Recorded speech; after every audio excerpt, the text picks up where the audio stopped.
Hello and welcome to Weekly MTG. Boy, have we got a show today. I am joined on the over here by the one and only Greg Tito, who many of you may recognize if you are a fan of Dungeons and Dragons. Greg Tito is one of the hosts of Dragon Talk, a longtime Dungeons and Dragons guy over here at Wizards of the Coast. He's here to talk about some D&D stuff. We're mixing the peanut butter and the jelly, or the peanut butter and the chocolate, whatever floats your boat. We're putting some things together. You can see down at the bottom, it just says Summer of Legend. Summer of Legend is like 8 different things. So buckle up, because we've got previews, we've got promos, we got ways to love your local game store, we got games, we got so much stuff in the next hour that I'm just going to jump right into it. We're just going to get going because it is the Summer of Legend for us here at Wizards of the Coast. We are going to start off. We didn't bring Greg on here just for his good looks. Greg's going to talk about some D&D stuff. We're going to get to Adventures in the Forgotten Realm eventually, including, yes, some previews from that upcoming set. But before we get to that, we are releasing a new game called Dark Alliance that is set in the Dungeons and Dragons world. And Greg is going to tell us a little bit about it. Yeah, Dark Alliance is a fantastic action RPG set in the Forgotten Realms, the Icewind Dale area to be specific. And it is all about getting together with your friends and choosing one of these iconic characters to play. We've got Catti-brie, we've got Wolfgar the Barbarian, we've got Brunner the Dwarf, and of course Drist the Dark Elf with his 2 scimitars right there. You can play as any one of those and bash some monsters with your friend and take on the Dark Alliance that has some iconic monsters from Dungeons and Dragons as your adversaries, including what you see here, the Frost Giants, some goblins, some undead baddies, as well as maybe a dragon or 2 in a dungeon.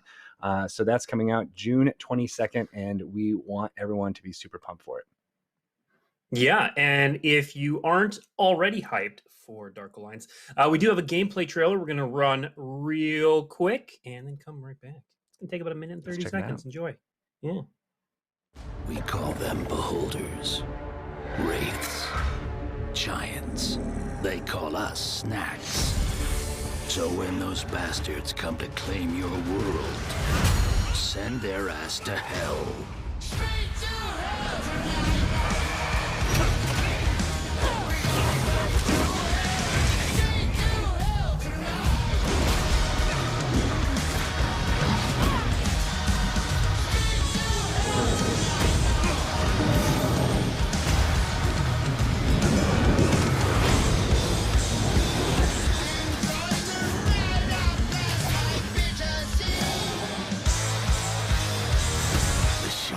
Is calling.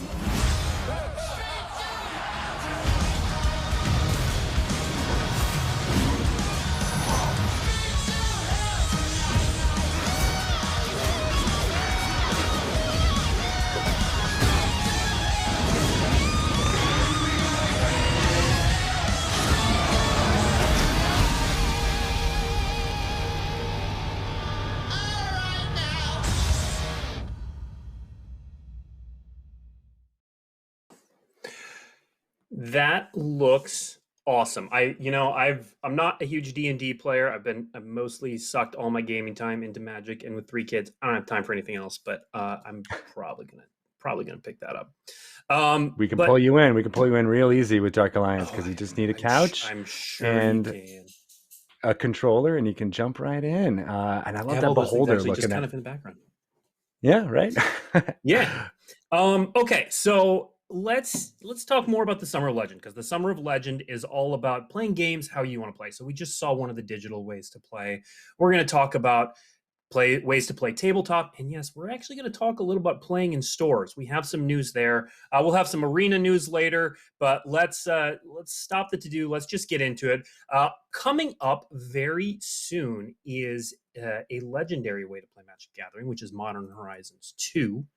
And yes, we have Modern Horizons 2 previews, we're going to tell you a little bit about what you can get in the set, when everything's happening with that set. Let's jump right into it. We said it before, but just to reiterate it, yes, Modern Horizons 2 is going to feature the 5 enemy fetch lands, which you can see right here. Now, there are special versions of these, but we're going to get to those in just a moment. You see, for Modern Horizons 2 and Adventures in the Forgotten Realm, we have actually pushed back the release dates for both of those sets by 1 week. COVID has been challenging in getting product everywhere, and to make sure that pre-releases and releases have enough product when we actually release, we've pushed those back. So these are the new dates for Modern Horizons 2. We're going to do some more previews on May 20th, and then May 24th is when previews will begin in full. Full set will be live by May 2nd, and then, June 2nd, and then on June 3rd, you can play on Magic Online the day after the full set is live. Then you'll be able to do a webcam pre-release play through Spelltable, and pre-release week will include in-store play where available. We're going to talk more about that a little bit later. And then, of course, the worldwide release, being 1 week later than originally envisioned, is now June 18th. Okay, those are dates. Those are important. We need those. But you came here to see pretty things. So let's look at some pretty things. You see, we are doing collector boosters and fancy versions of things for Modern Horizons 2. We have a full product suite. You can see our product suite for Modern Horizons 2 there. And that includes, for those fetch lands, extended art versions of the enemy fetch lands. Oh, wow, that looks so cool with the borderless. And this is the part I'm super pumped for, because I'm an old school player. I'm old. I've been playing a long time. So we knew Time Spiral Remastered, the old border stuff, was gonna be a hit. We knew it. And so we did it. We did it. So not only can you get the fetch lands in the old borders, but there is a whole swath of cards you can get with the old bordered frame in Modern Horizons 2 that are going to match your old Onslaught fetch lands. Yeah, I've been playing a long time. Nice. I think I have some of those cards behind me in my storage, so that's good. If you've been playing for a while, like you have some fetch lands that look like that. So nice. We're doing a bunch of cool stuff with the old borders. One of them is we've also got a buy a box for an existing card that is new to Modern, that is going to be in the retro frame, and that is Sanctum Prelate. So one thing you'll note here with the fetch lands with Sanctum Prelate is that Modern Horizons 2, unlike Modern Horizons 1, is including a number of cards that are reprints but are new to Modern and are getting this old frame treatment. We're actually going to have a slot in the booster that is made up of just new to Modern reprints. So we're going to get to a pretty special version of that in a sec. We've got a couple other previews. Let's go to the next preview from Modern Horizons 2. So you're going to get some nostalgic feels from this one, just like Modern Horizons 1. There are twists on older cards. So this card is called Brainstone. It is an artifact that lets you brainstorm, which is cute and fun for limited. And it's got the retro frame. So yes, you will see new cards from Modern Horizons 2 given the retro frame treatment as well, including this next rare card, Diamond Lion. Let's bring that up. Yep, that is a Lion's Eye Diamond as a creature. It is when I saw this card for the first time, I kind of thought R&D was crazy, but here we are. It's so Lion's Eye Diamond, for those who don't know, is one of the most busted cards in Magic's history, and here we put it on a cat. And we also gave it the really cool retro frame treatment. And then the final, but certainly not, or no, actually we got two more previews. But we do have a new to Modern preview up next. Yep, it is Counterspell. You're all correct. Everyone wins a cookie. Counterspell is coming to Modern. It's happening. There's going to be a borderless version. So again, packs are going to have a slot where you will always get one new to modern reprint. In that slot, you can either get the standard version that you see on your left as you're facing the screen, or you can get the borderless version. We'll talk more about exactly how those drop as we get closer to Modern Horizons 2, but you can get both. But the important part is that Counterspell is coming to Modern. And then I should have worn my Nope blue shirt for this You spell. should have. I should have. We could have. Yeah, right. Forces in it. I believe this is one of the most iconic ones out there. It definitely is. All right. Last but not least, Modern Horizons 2 is a weird set doing weird things, and I've got 2 examples of that here. So, all right. So we got to unpack this. We're going to stay on this for a sec, Sean. Lots to look at here. So the basic. On the left, you'll see that there are regular versions of cards. We'll have this new saga, and then we're doing a special sketch version of cards that, again, you can get in certain slots in various boosters that shows the card as its initial sketch before the final version. Now, also, this card's just weird. This is an enchantment land and a saga. So when it comes into play, it can tap for a colorless. The next turn, and notice it keeps that tap for colorless. You can create constructs, and then finally it tutors up an artifact. This is a weird card. It is bizarre. I can't wait to try it out and figure out what the heck to do with this card. But I'm really, really looking forward to figuring it out. So those are the previews we have for Modern Horizons 2. That's not all the previews we have this show. We got more coming. Got so much more. We got so much more. So I'm kind of trying to run through this kind of fast, but you know what? We're making good time. We're making good time. We'll spend a little bit more time because you know what? After Modern Horizons 2 releases, then comes Adventures in the Forgotten Realm, and that's why we brought our D&D expert, Greg Tito, on here. He's going to translate some of these Adventures in the Forgotten Realm previews from Dungeons & Dragons to Magic Speak. It's going to happen. Before we get to the previews, we got a couple things to run through. Again, everything's pushed back a week. So we're going to begin previews on June 29th. That is a Tuesday. On July 8th, it is going to be available on Magic the Gathering Arena and Magic Online. There will be webcam pre-release play through Spell Table Beta the week of July 16th. There will also be in-store play where available. Again, we're going to get to that. July 16th through the 22nd. And then July 23rd is the worldwide release. All right, Greg, I think they want to see preview cards. I'm watching chat. I think they do. Want to see preview. They do. Okay, we're going to start out real simple. So Adventures in the Forgotten Realms is infused with the DNA of D&D. And that was easily done because we have so many people in the building who are Dungeons & Dragons people, obviously.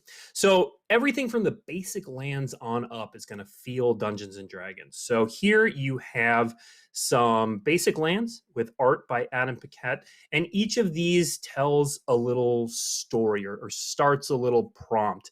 And they also depict places that are known in the Dungeons & Dragons world. So, Greg, what do you see there from a Dungeons & Dragons lens? Wow, these look so awesome. Great work by Adam Paquette on bringing these kind of scenes to life. The first thing that pops out is the island. It is the Maelstrom depicted here, and that was last kind of talked about in the Dungeons & Dragons lore of the Forgotten Realms in Storm King's Thunder. It might have been where the climax of that story took place. It is where the Storm Giants dwell, and it is super exciting to see it depicted this way. And of course, yeah, an island getting some blue mana from your friends, the Storm Kings, makes a lot of sense. And I really like the swamp here. It is, drow and dark elves are kind of name checked here in the flavor text. So that means this feels a lot more like it could be in the Underdark, and that nothing says more black mana to me than that location. And wow, yeah, I love the fogginess going on here. Super cool. Yeah. Moving on to mountains and forests, of course, the dwarves of the mountains are a big, kind of stalwart trope in all fantasy, but of course Dungeons and Dragons. So it's cool to see them depicted here in their halls, carved what looks like from the mountain itself, which is always wonderful. And then this, I don't know if this is exactly Silvery Moon, but that's the thing that first comes to mind when I see this forest. It looks like Elf Queen is talked about there in the flavor text.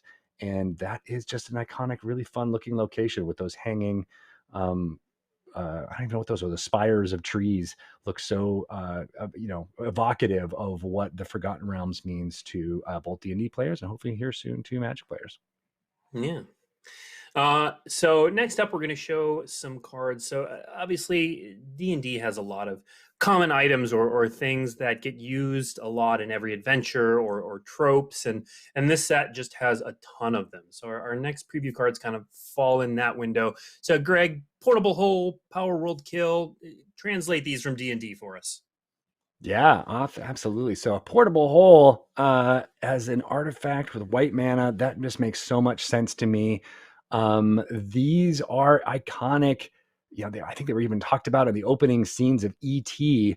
when D&D was new, about how to use a portable hole. But yeah, it's something that you can put up against the wall, and it's an extra planar space, and you can store things in there, or you can use it to throw monsters in if you're around the D&D table. And I love how this mechanics feels like it's bringing that to life. And you can exile, so you can put your creatures in there, and hopefully they might survive until they come back out.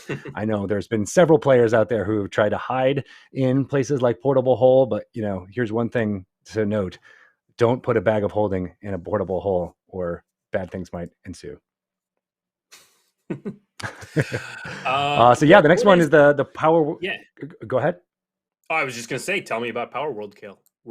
Yeah, so this is a really powerful spell for a cleric or a extremely evil adversary a dungeon master might throw at you for an NPC, and it is a very evocative insta-kill, and it looks like you can do it with a mortal creature here, so nothing that is angelic, demonic, devilish, or draconic, and it is usually of the bane of many player characters, so it makes sense for a black mana card for sure. Great. I've never actually had Power Word Kill used against me, so now I get to use it in a Magic thing. And the Prosperous Innkeeper, this is not necessarily a iconic character on its own, but it definitely is evocative of the halflings and how they are depicted in Dungeons and Dragons as being homey and all about the hearth.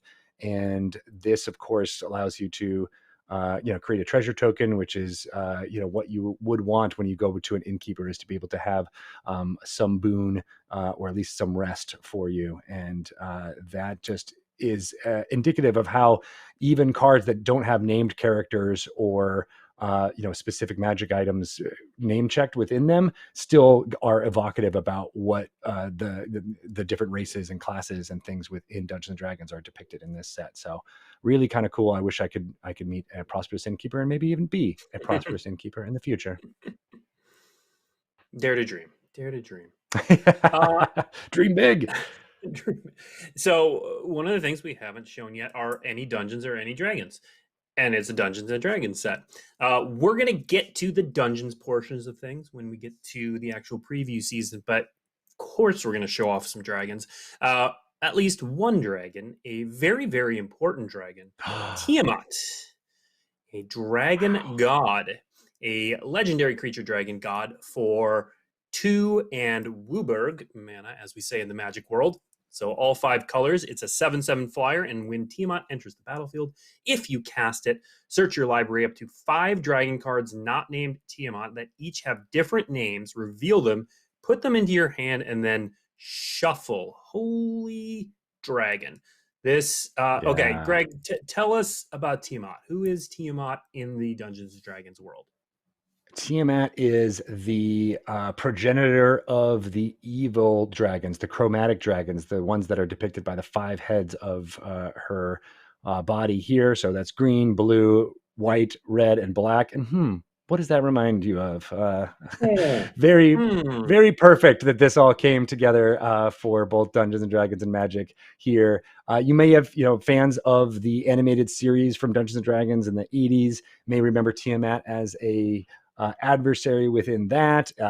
In the launch of 5th edition in 2014, Tiamat was the big bad there for the Tyranny of Dragons storyline, trying to bring her back from her prison in the Nine Hells. And most recently in Baldur's Gate Descent into Avernus, Tiamat could have been used maybe as an ally, or at least a helpful hand in trying to subvert what was going on between the devils of the first plane of the Nine Hells, Avernus. There, she resides there, and has been there for a long time, and maybe she will break out here in Adventures in the Forgotten Realms. But man, this is a really, really powerful card. I love that she will be able to hopefully get more dragon cards into your hand. That's totally iconic for what she is. She is the not necessarily called the mother of dragons, but definitely feels like these dragon kind are due to her. And I can't wait to see if Bahamut, her good aligned adversary, shows up to perhaps contend against her. And I can't wait for this day to be in a commander deck. I think a lot of people can build some really cool commander decks around this as a legendary. Yep, absolutely. Now you notice that there is a borderless version of this there in the Dungeons and Dragons set. Of course, we've got to do right by the dragons. So each of the dragons in the set actually has an alternate version like this. You'll see more about that, but this is basically the dragon treatment for the set. But there is another treatment that is really cool. Before you move on, Oh, I want to just shout out. I just want to shout out Tyler Jacobson, who did the artwork for this borderless card. He's a great dude. Makes a lot of wonderful stuff for Dungeons and Dragons. Many of the covers that you have seen on 5th edition books, including the Player's Handbook and the I think the Descent into Avernus covers, all feature his artwork, and so it's really cool to see his depiction of Tiamat here on this card.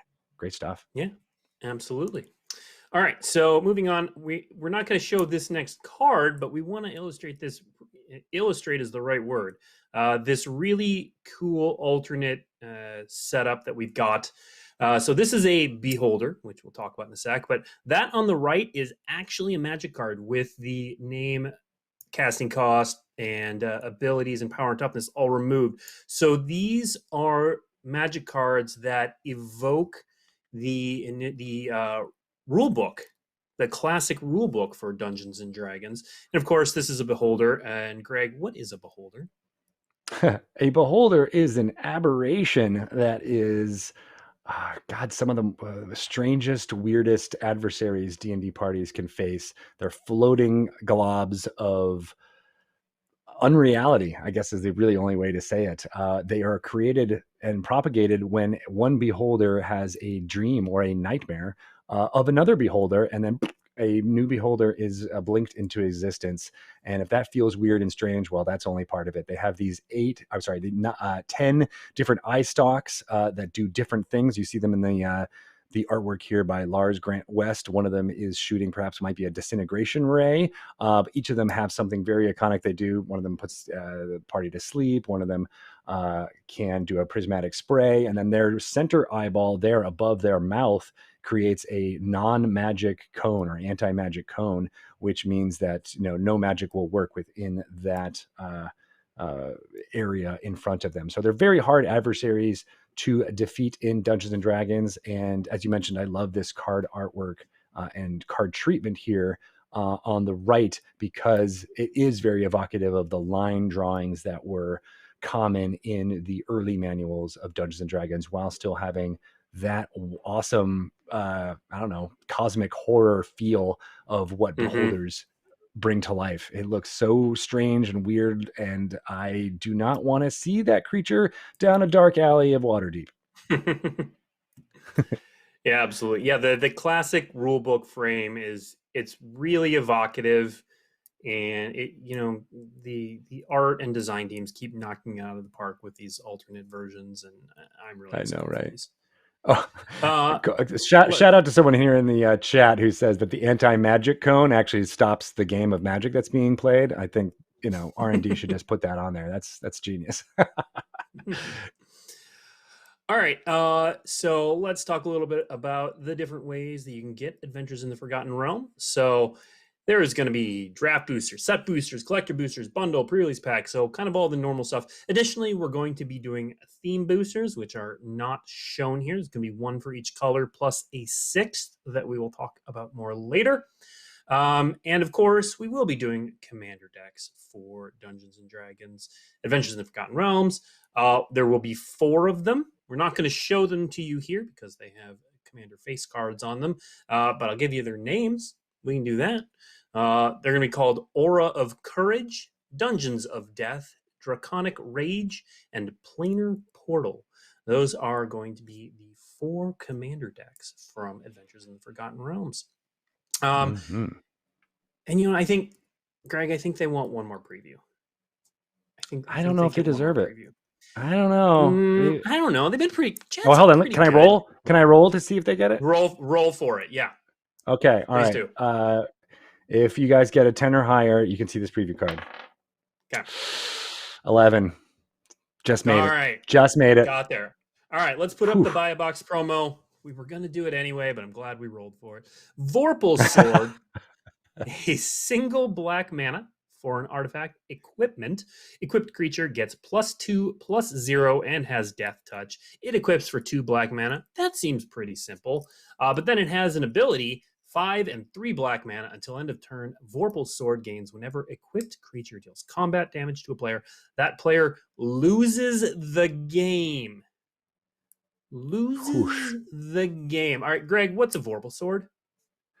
A Vorpal Sword is a wonderful magic item that's been around since the beginning of Dungeons and Dragons. It's actually, I believe, a reference to the Lewis Carroll poem, The Jabberwocky. I think that's when the Vorpal Sword is first mentioned, snickety snack.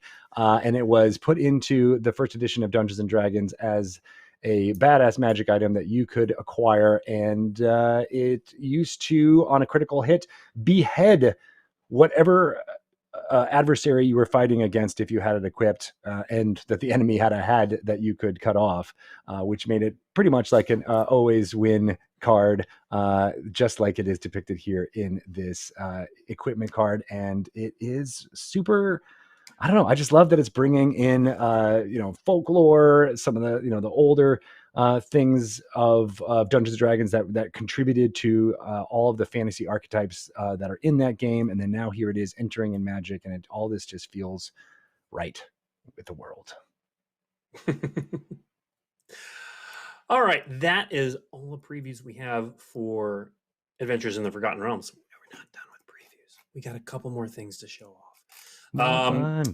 More fun. I'll also note that between Modern Horizons 2 and Adventures in the Forgotten Realms will be our next Secret Lair Super Drop. We're not going to show off any cards or talk about that today, but just letting you know that it'll be starting between these 2 sets, and the sale will run for a month, but that's coming your way. But let's talk a little bit, I hinted at it before, about ways to support your local game store. So first, I have a little bit of news for people in the United States specifically. So as we've already done in Asia Pacific, Japan, and Africa, we are actually going to be reopening sanctioned Magic play for the United States on May 28th. Now, of course, all of your local regulations apply. Your store has control over obviously what they do and how and if they hold events, and whether or not they're allowed to based on their local regulations. But as far as we're concerned, we are opening up sanctioning on May 28th, which, yes, means that you will be able to participate in sanctioned pre-releases for Modern Horizons 2. In addition to now, of course, as we indicated earlier, you can still play remote pre-release events. So the remote pre-release events that we've been running during the pandemic are going to continue. Those aren't going away. We're not taking away any options, but we are opening things up so that stores can start hosting sanctioned events again. And as part of that, we want you to continue to support your local game store. So we're going to do a couple things. We did a few things last year. We're going to throw a couple things on the pile again this year. So first up, beginning June 18th, or when sanctioned play returns to local store near you, if you purchase $50 or greater of sealed Magic product, you can get a promo that we will put up on the screen. Yep, that is an old bordered Fabled Passage. So Fabled Passage quickly becoming a staple of every format it's legal in. You can get these promos if you spend $50 with your local game store, again, beginning June 18th. But that's not all. So as more opportunities to play start arriving, we want to give you more cool things to play. So later this year, I don't have a date for you exactly yet, but later this year, we're going to be sharing a limited amount of Mystery Booster Convention Edition exclusively through WPN stores. So you won't be able to get this Mystery Booster printing through anywhere except for local WPN stores. So these boosters are absolutely meant for draft, in-store play where available, and welcome experiences. So Mystery Booster, huge convention hit right before the pandemic happened. Coming back so that players who haven't gotten to experience it or just miss it because it was pretty awesome will get to experience it again. So make sure that this summer, or if you're in the other part of the world this winter, that you support your local game store, and you'll get some cool things for it. Whew. You would think after all this talking we'd be done, Greg. We're not done. No, but there's so much more. There's so much is maybe overstating it. There is more. So we started digital. We spent a lot of time talking tabletop. We're going to move back to digital as well. We're going to talk a little bit of Magic the Gathering Arena. So first of all, just a reminder that Magic Gathering Arena is available on your phone to play anywhere. I've been playing it a lot, much to my wife's chagrin. But it is definitely available on your phone. It plays awesome. It's a great experience. Definitely recommend downloading it for your phone if you haven't already. But we are also announcing that Arena will be adding new cards to the historic format thanks to Historic Anthology 5, which will be releasing May 27th.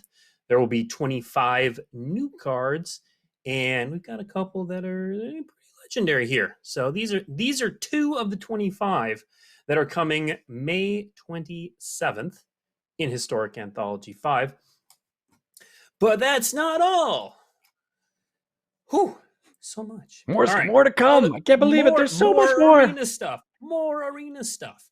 Okay, so the May Arena Open is going to kick off on Saturday, May 18th. May 8th. Saturday, May 8th. That's this weekend. Features the return of sealed deck as the format. You can receive special Will and Rowan card sleeves. You can win cash prizes. You can earn qualifications. It's happening. It's awesome. Go do it. May 13th, the Strixhaven College Cup is going to let you celebrate your favorite colleges, prove your loyalty by battling for points and prizes through the end of the month, as I knock my microphone there. And then this is exciting. And then these are kind of in order of like most exciting and least anyway. So June 4th and running through early July, Jumpstart is coming back to Arena. So Jumpstart was the fantastic release we had last summer. The tabletop portion was disrupted by COVID a little bit. It was on Arena for a while and then left. It is coming back again to Arena on June 4th. And so, yeah, if you want to experience Jumpstart again or just get some of the cards that were in Jumpstart, it is coming back. Exactly, Greg. Exactly. June 4th. Jump right in. Calendars. Get ready. And then July 31st and August 1st are going to be the next Arena Opens. or Arena Open, singular. It's going to be your chance to earn up to $2,000 in prizes after the release of Adventures in the Forgotten Realms. And then Jumpstart was pretty exciting. This next one I know is going to get some people talking. Yeah, jump. Every time you say it, I gotta do it. Greg jumps. All right, so in July, Arena is going to be running a short but exciting event called Mirror Mirror. I have a feeling this is going to get a lot of the amateur card designers talking, because what's going to happen is we're not going to ban cards. We're going to change cards. So imagine a world. Stay with me, everyone. Imagine a world where Oko, Thief of Crowns, wasn't broken. Maybe it was printed with different abilities, or maybe it was printed with different loyalty. We're going to be changing some cards. What if Teferi Time Raveler was a more interesting card and less restrictive on everything you could do? What if it was more a friend than a foe to a lot of things? So Mirror Mirror is going to try out what happens if we rebalance some of Historic's iconic cards. We're going to try it out. And we're going to see what happens. But that's going to be happening in July. And what's the worst that could happen? What's the worst that could happen? Absolutely. We'll just change them again. The worst that could happen is we change Oko and it's still broken. That would be the worst that could happen. Anyway, I haven't seen how... Iteration is good, is what I'm going to say. Iteration is good. Iteration and imagination is good. But yeah, that is a short event happening in July. Whew. Okay. So that's everything. That is all the news.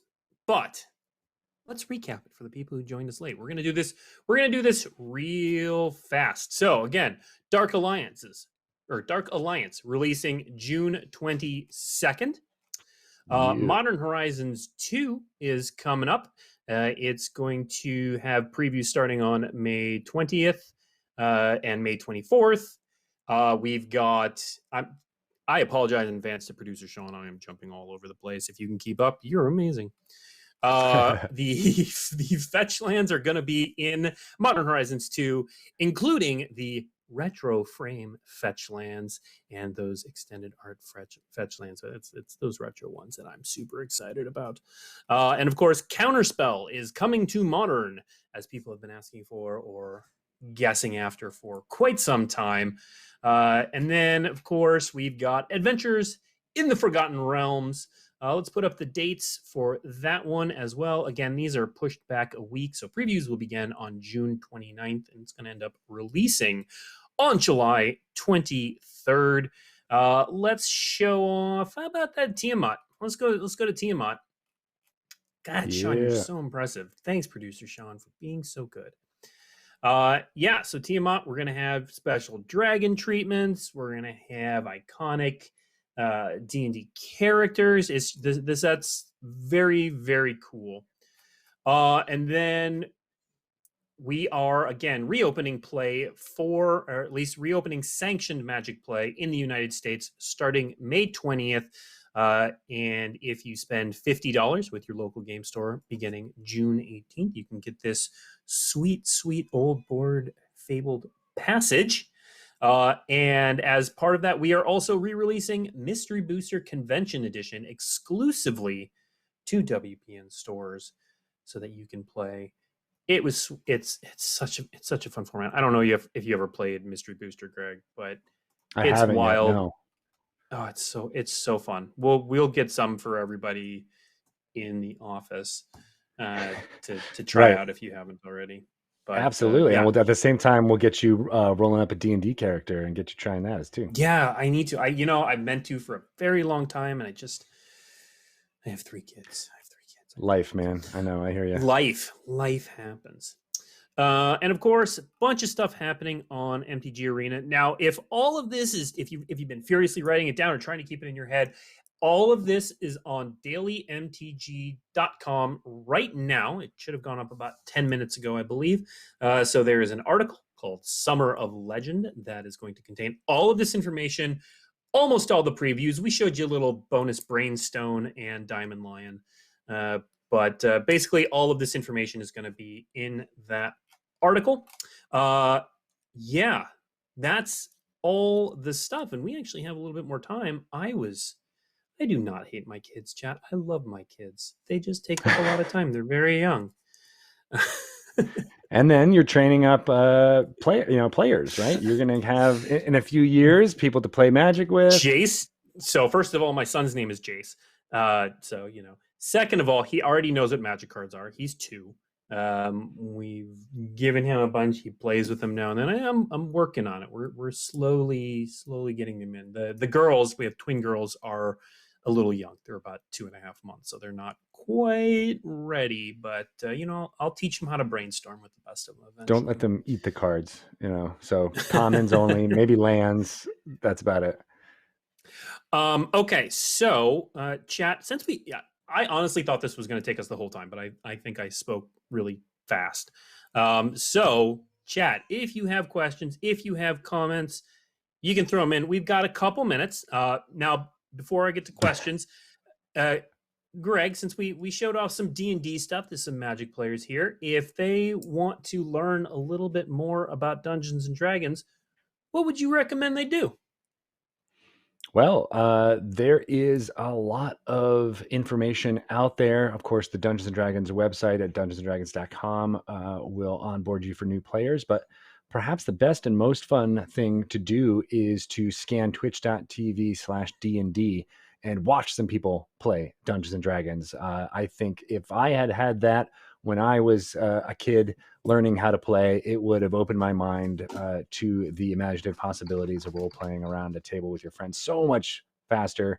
And even to this day, it's where I get a lot of my ideas on how to, create some fun dungeon mastering, scenarios for my players. And then as a player, come up with some fun, interesting ways to get the story out there. So, Twitch is a great resource for you there. There's some really evocative actors and improvisers who have jumped into playing. And there is a really cool event coming up. I don't know if I can talk about that yet, but I'm just going to throw it out there on July 16th and 17th. D&D Live, which has been an event that I have been talking about for years and years and years, is a great way to bring new audiences to what Dungeons & Dragons is all about. We are partnering this year with G4. You might have heard of that little outfit from the aughts. It was a video game centric nerd culture cable channel, and they are relaunching just around that time when D&D Live is going to be broadcast again on July 16th and 17th. They're bringing their hosts, their amazing production quality to D&D Live, and some of the casts of who we've been assembling to play D&D for your entertainment and edification are blowing my mind. The kind of people who are in movies, TV, sports entertainment out there. Last year we had a group of wrestlers from the WWE playing Dungeons and Dragons together, and they were just as you expect, completely off the chain immediately when the game started. We had the Game of Thrones cast reassemble for really the first time since filming and played a Dungeons and Dragons session together. So something along those lines might just happen for D&D Live 2021 in July 16th and 17th, and we can't wait to tell you more about it. And it's going to be a wonderful partnership with G4 since they bring so much of their mainstream audience to the Dungeons and Dragons world. And that's going to be a great way for new fans to kind of see what the excitement is all about. Great. All right, chat. I am following as well as I can. I have written down a ton of questions. I'm going to get through as much as I can. And again, chat's going pretty fast. I'm writing stuff down. Has Urza's Saga been restricted in Vintage yet? Not yet. We'll see. Vintage is a weird place. Who knows? I don't play much Vintage. I'm not an expert. All right. There was a question about when will sanctioned play return to Canada. We don't have a timeline for that. So we spend a lot of time talking with and working with local regulations and advice. And so We can't say. And though, and I want to emphasize that even though we're opening up sanctioned play in the United States on the 28th, stores, of course, are still beholden to local rules and regulations. So some places may be open, some places may be restricted in how many can gather and where and what. So check with your local game store. They're just getting this news today too, so I guarantee you they do not necessarily have their plans for as soon as the 28th hits. But check with your local game store how they're handling things once sanctioning opens up again. I thought I saw a question about whether fetch lands were the only reprints in the old border. They are not. So Modern Horizons 2, so Modern Horizons 1 had reprints that were new to Modern. I think I misspoke earlier when I said that. Modern Horizons 2, I feel like puts more of an emphasis on it, but it has other reprints that are using that old border. I had a request to show the D&D lands again. Producer Sean, if you want to put those up there. Yeah, really cool. Beautiful. Next up, question of if the Fabled Passage is international. I believe the card itself is English only, but you can get it in places that are not the United States. Yes, correct. Subject to local rule, blah, blah, blah. Questions of, are there going to be planeswalkers in the D&D set? Stay tuned. Stay tuned. It's a great question. There was another question about whether we're going to continue to do old borders. The question was, are the old borders here to stay? Effectively, are we going to continue to do them? Can't say at this point. I can say that the Time Spiral old borders were pretty popular. We expect Modern Horizons old border cards to be pretty popular, and based on chat's reactions to the ones we showed off here, I would expect that to continue. And we like doing things that people like. So if you like them, let us know. And, will they be back? We'll see. Did have a question. Was Sanctum Prelate in the main set or just the buy a box? So like Modern Horizons 1, Modern Horizons 1 had Flusterstorm, and it was just the buy a box. It was not in the main set. That is the same deal with Sanctum Prelate. So the version we showed of Sanctum Prelate was the only one that will be available, and it will be the buy a box. Let's see. All right, this is a question for you, Greg. Yeah. Believe it or not. Based on your expert opinion, what class would Blake be? Oh, that's a very interesting question. Gosh, well, I'm thinking about you're usually a blue player, right? As far as a Magic player. So I'm thinking about that. I'm thinking about your role here as a communicator. I'm thinking about what I know about you as a father and a coworker. I will say I'm leaning towards Bard.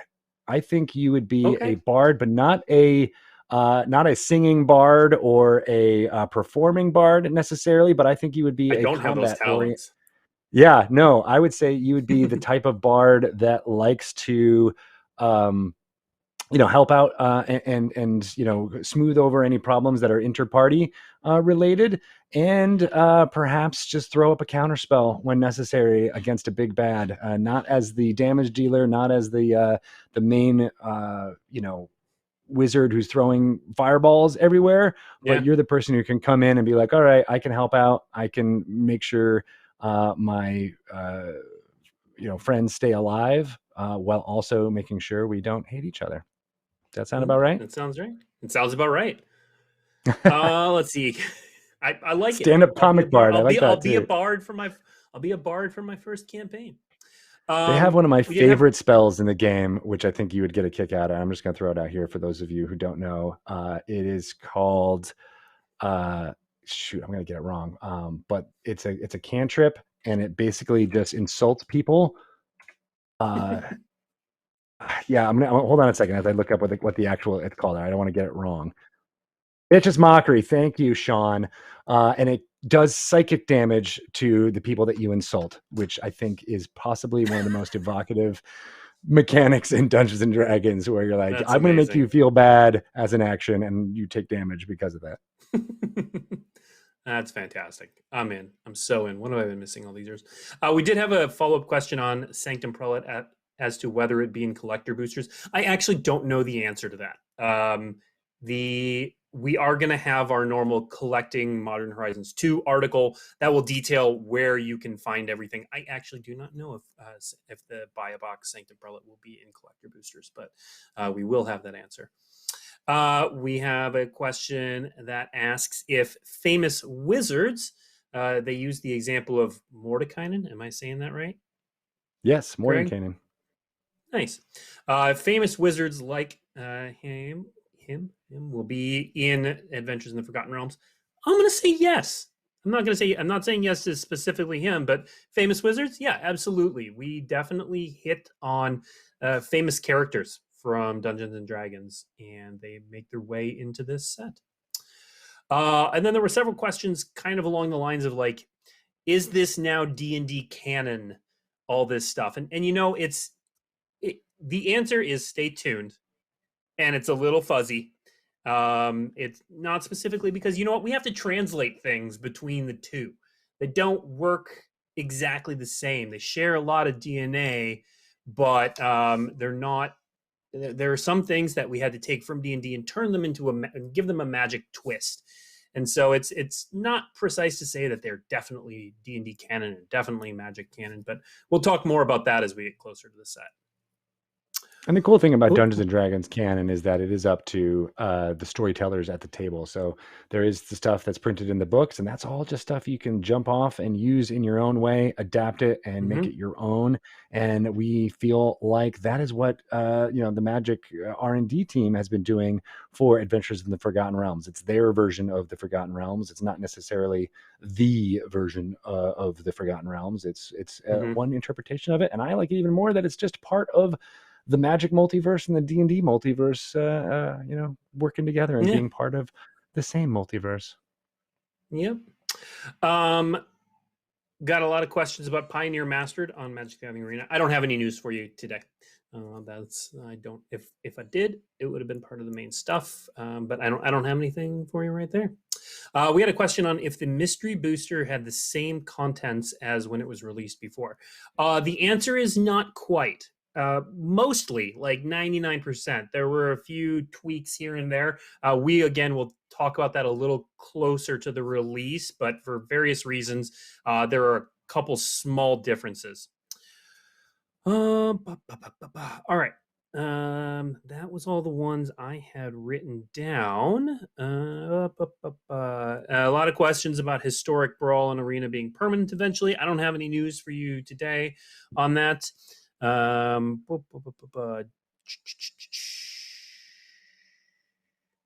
lot of questions about the Time Spiral allocation. So Time Spiral was a limited release product. So everything that has been printed for Time Spiral Remastered is out there. Players clearly enjoyed it. So we're definitely taking that feedback that it was harder to get than people would have liked. But you know what? We're glad people liked it enough to want it. Yes, I do like pancakes. You do like pancakes? That's great. I do like pancakes. Yeah, that's really important. I can name the Adventures in Forgotten Realm commander decks again. They are Aura of Courage, Dungeons of Death, Draconic Rage, and Planar Portal. And again, that as well as all of this other information is in the article on dailymtg.com. I would suggest that you go check it out. If there's anything you missed from this stream, or you just want to look at the pretty pictures again, all of that stuff is in that article. Go check it out. Additionally, if you follow us on Twitter, Wizards_Magic, we've been live tweeting this entire stream, so a lot of that information is going to be there as well. If for some reason you can access Twitter but not our website, which actually does happen for some people if they're at work or whatnot. Let's see. Is there anything you want to tell us that we haven't asked yet? Can I answer that? No one has ever told me I look like Dustin Diamond. So thanks for that one. I think I'm not sure. Like older, mature Dustin Diamond, not Saved by the Bell era Dustin Diamond. I hope I'm not Screech. But no, that's not what I get. Sometimes I get the soccer player as who I look like. Messi, Lionel Messi, but that's about it. Yeah. We did have a question about whether there will be stories for the Adventures in the Forgotten Realm set. I'm going to say there will be a story-like thing on the website. I'm not going to go into too many details right now. Story-like thing for free on the website. That is really cool. Check it out. It's kind of an above and beyond sort of deal, but definitely check it out. Oh yeah, what? There's a question about will there be D20 rolls? They'll have to wait and see. I'll just say that the set captures Dungeons and Dragons flavor very well. I rolled a 20, so maybe that might contribute to what you think. Yeah, so that I have to answer it then, don't I? No, that's not how it works, unfortunately or unfortunately. That was my insight check. Will there be commander decks for Modern Horizons 2? There will not be. There are no Modern Horizons 2 commander decks. It's a pretty full suite of products, though. Will the party mechanic return? You'll have to wait and see. What's the rate of reprints to new cards in Modern Horizons 2? I would say it's probably lower than 30%, but I don't know the actual percentage. That's just kind of off the top of my head. The design of the set is similar to Modern Horizons, the original one, but it's such a good set. It's such a good set. Blah blah blah blah blah. Oh yeah, that's a good question. I'm trying to find things that I can answer. Oh, go ahead. Yeah, well, I don't know if you'll be able to answer this, but will there be named characters from MTG lore in this set, in the Adventures for the Forgotten Realms? I'm gonna say stay tuned. I'm gonna say stay tuned. I knew you were gonna say that. I was thinking what it would help to answer, but you know what? It's stay tuned. We got a little bit of time. All right, we're almost out of time, so I'm gonna try to find one more question one question that really gets to something I can answer. I see you, Alpha Stream. Chat doesn't want me to sit here and just kind of stare at chat. So we are going to say that is it. And sorry. Oh, is MH2 print to demand? It's not. But it's also not like Time Spiral Remastered, though. Well, actually, you know what? Don't quote me on that. I said that. I'm taking it back because I don't actually know. I was out on leave for 2 months. Ignore me there. I don't know the answer to that is the correct answer. We can find out, though. All right. Yeah, I do have an uncut sheet behind me. Cons, it's Arcare Commons. It's really cool. It has Time Spiral Remastered. Okay. That's it for today. So much news. Again, please head to dailymtg.com for all of the information that we spewed today, except for the terrible answers I gave to random questions at the end here. Greg, Tito, thank you for joining us. You can check Greg out on Dragon Talk. When does that come out, Greg? That is every Wednesday evening, definitely on Thursday morning. It is a podcast you can get anywhere you get hot podcasts distributed to your devices. But we also put up videos with our interviews from the community, great creators out there doing wonderful stuff, as well as our designers and internal teams around the products. We just interviewed a whole bunch of people who contributed to Van Richten's Guide to Ravenloft, which is coming out on May 18th. It is a return to one of the most popular adventures from the 5th edition era, Curse of Strahd. We get more information about running a campaign inside a Barovia, inside this gothic horror, but then also gives lots of different domains to have different types of horror in your D&D game, including zombie apocalypse horror or cosmic horror or folk horror or any of the body modification type thing you might see in Frankenstein, things like that. Mummies, all these wonderful things are brought to life in little mini settings called Domains of Dread in Van Richten's Guide to Ravenloft. You can find out all about that on Dragon Talk every week. And I would be remiss if I didn't mention to download Dragon Plus to your phones. Tons of great previews, information, and interviews, as well as free D&D content available there as well.